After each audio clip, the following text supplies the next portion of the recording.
compounded into $23,000 of debt that felt completely impossible to escape. Here is what nobody tells you about Diane. She is not a cautionary tale. She is the average. Right now in 2026, credit card delinquencies in the United States have climbed above pre-pandemic levels. Over 7% of balances are 90 days or more overdue. That is millions of people working full-time, paying taxes, doing everything they were told to do, and quietly drowning in a system they never fully understood. And the reason they cannot get out is not what most people think. Most people believe debt is a spending problem. Cut back, spend less, stop buying things you do not need, and the debt will eventually go away. But here is the truth that the financial industry does not want you to understand. Debt is not a spending problem. Debt is a system problem. And that system was designed, with extraordinary precision, to keep you inside it for as long as possible. Here is exactly how it works. When your credit card statement arrives, the minimum payment shown is usually calculated as either a small flat fee or around 1 to 2% of your total balance. It looks small. It looks manageable. That is not an accident. That is the design. Now let me show you what that minimum payment actually costs you in real life. Take a $5,000 balance on a credit card charging 25% interest.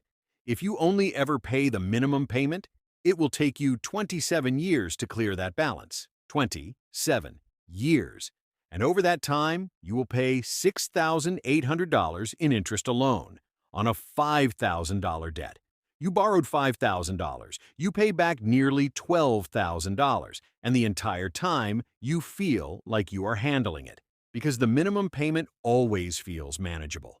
That feeling of manageability, that is the most expensive feeling in personal finance. Credit card companies in the United States collected over $130 billion in interest and fees in a single year. That money did not come from reckless spenders. It came from people making the minimum payment. People like Diane. People like you. The minimum payment is not a repayment plan. It is a subscription to debt. And most people renew it automatically every single month without ever questioning what they are actually paying for. But here is where everything changes. Because the same Diane who was carrying $23,000 across 4 credit cards, who felt like the debt was just a permanent part of her life, is completely debt-free today. Same job, same income, same city. No inheritance, no lucky break, no side hustle that changed everything overnight. She learned one system, and she applied it. And I am going to show you exactly what that system is. Step by step, right now. The system is called the debt avalanche. It is the mathematically fastest method of debt elimination that exists, and it works because it attacks the most expensive debt first, which means less of your money disappears into interest, and more of it actually reduces what you owe. Here's how it works in 4 steps. Step 1. Write down every single debt you have, every credit card, every car loan, every buy now, pay later balance, every store card, everything. Write the name of the debt, the current balance, and the interest rate. Do not skip anything. The full picture is what you need. Step 2. Rank that list from highest interest rate at the top to lowest interest rate at the bottom. That ranked list is your attack order. The debt at the top of your list is costing you more money every single day than any other debt you have. That is your first target, always. Step 3. Pay the minimum payment on every single debt on your list, except the one at the very top. Every single extra dollar you have, every pound, every dollar, everything left after your essential expenses, goes onto that top debt. You attack it with everything you have until it is completely gone. Step 4. The moment that top debt reaches 0, you take the full amount you were paying on it and you add it to the minimum payment on the second debt on your list. Your payment gets bigger. The second debt falls faster than the first. Then you roll it on to the third, then the fourth. Each time your payment compounds, each time the debt falls faster. That is the avalanche. It starts as a single snowflake. By the end, it is unstoppable. Back to Diane.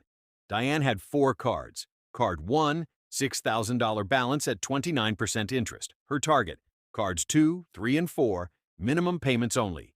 She found $95 extra a month. Eating out less, $80.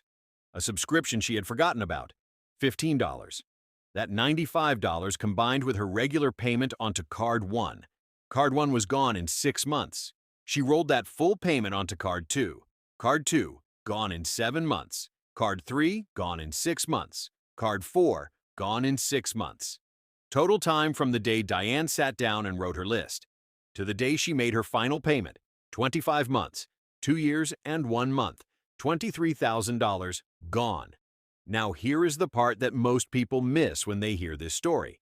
Before the debt avalanche, Diane was sending hundreds of dollars every single month directly to credit card companies in pure interest. Money that built absolutely nothing for her, money that just disappeared.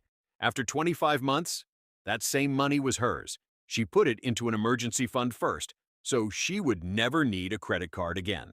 Then into savings, then into investing. The money did not change. The direction it moved, that is what changed everything.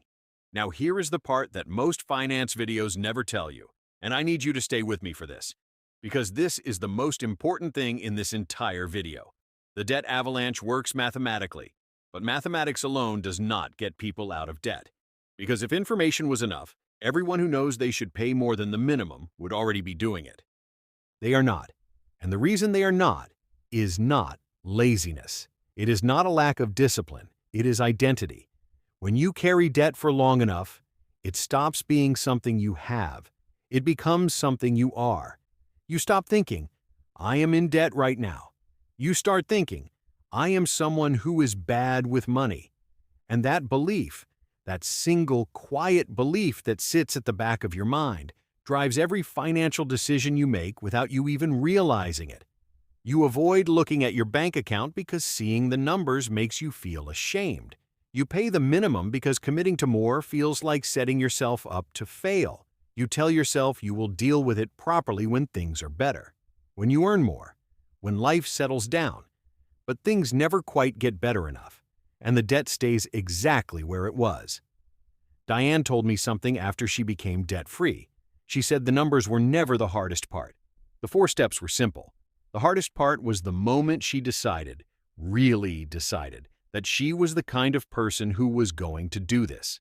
Not the kind of person who would try, not the kind of person who would see how it goes, the kind of person who was going to finish it. That decision happened before she paid a single extra dollar, and everything that followed became easier because of it. The debt was always manageable. The belief that it was not, that was the real prison. If you are carrying debt right now, whether it is $1,000 or $50,000, I want you to do one thing after this video ends. Not tomorrow, not this weekend, tonight. Open a notes app on your phone, or find a piece of paper. Write down every debt you have, every single one. Put the highest interest rate at the top. That list, that simple piece of paper, is the beginning of the end of your debt. The people who got out did not have a special advantage. They did not have more money than you. They did not have a secret that you do not have access to.